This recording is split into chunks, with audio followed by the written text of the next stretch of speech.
Hola exquisitos, hola exquisitas, aquí estamos enfrente de la maravillosa playa de Montalvo para presentaros las marguliñas, al ajillo picante, de la mano de Conservas Gálica.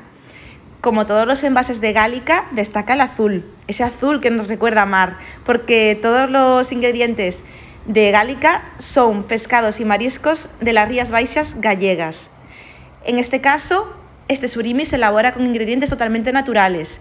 Solamente lleva el surimi elaborado con carne de pescado de las Rías Baixas, un toque de ajo, un toque de guindilla picante y todo ello bañado con aceite de girasol. Y después del exterior pasamos a lo bueno, al interior.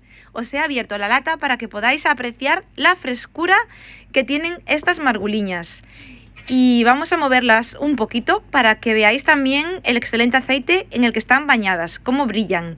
Deciros que desprenden un olor a ajo y a picante que, vamos, que apetece un montón comerlas. Se pueden preparar de muchas maneras. Se pueden hacer en revuelto, se pueden hacer con champiñones, con gambitas, pero yo las preparo en tosta. Las vais a ver. Y aquí tenemos el resultado final. He usado el mismo aceite para darle un toque de calor en la plancha, acompañado de 2 vinazos, Mar de Ons y Agoreira, un godello. Como siempre, os dejaré el link a Galicia Exquisita en la descripción de este vídeo. Un saludo muy grande.